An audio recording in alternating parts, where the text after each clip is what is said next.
on the morning of a match, there's going to be a few things that you can expect to happen. The first thing that will happen when you arrive is that you'll receive a safety brief and also a match brief. Following this, you'll then be able to move to the range, to the zero area, to make sure that your rifle is zeroed. Now, some of this you'll be able to do the night before the match if you wish to.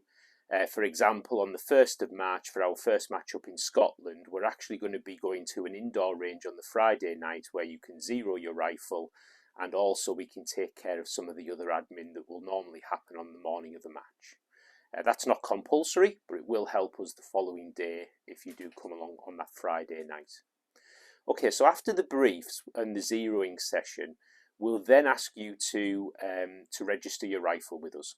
So what will the rifle registration process look like? Well, first of all, we'll already understand what division you're intending to shoot in, because you'll have given us that information online when making your reservation for the match. But what we'll then need to do is confirm that your rifle falls into the division that you've requested to shoot in. To do that, we will ask you to make sure that your rifle is fully configured in the way that you intend to shoot the match.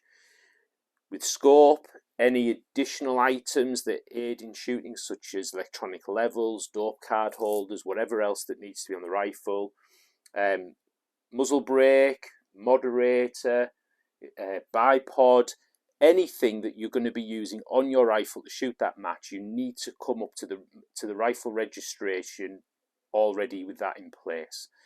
Slings you don't have to worry about because they're an aid to match safety, and also you don't need to worry about any electronic video recording devices such as a trigger cam, because again they're not an aid to shooting during the match. So what we'll do is we'll confirm first of all that your rifle falls within the division that you've selected, and also weigh the rifle. Weighing the rifle is important because again some of our divisions do have weight limitations associated with them, such as factory, open light and open heavy, and also because in some of our competitions, such as our rimfire competition, rifle weight will actually be used as a tiebreaker. Once we've confirmed the configuration of your rifle, we've weighed the rifle, we'll then move to put zip ties on your rifle, different coloured zip ties for different divisions.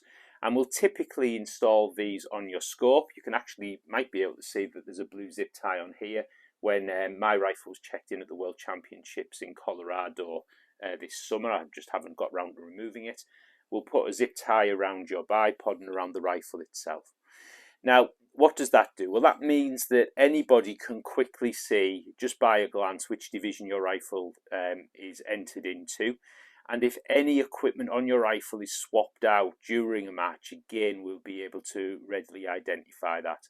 Now, that's not to say that we don't trust anybody to shoot the competition in the spirit it's meant to be shot in, but maybe you have a bipod failure and you put a different bipod on there, forget to let somebody know about that.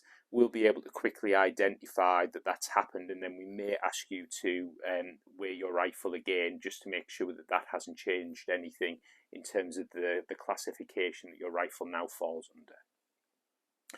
Once we've done that, we're then going to move to check ammunition. A couple of main things we need to do here. First of all, we're going to need to see the ammunition to check that over. We're going to need to take from you the bullet weight, and then we're going to need you to fire 3 rounds over the chronograph. It's important that we gather an average muzzle velocity, because we then need to times that by your bullet weight to get your power factor. And again, in certain divisions, power factor will be used as a tiebreaker. Power factor is also important because there is a minimum power factor for certain divisions, and muzzle velocity is also important because there are maximum muzzle velocities that people are allowed to use when we're at a match, including a maximum of 30 cal for your bullets.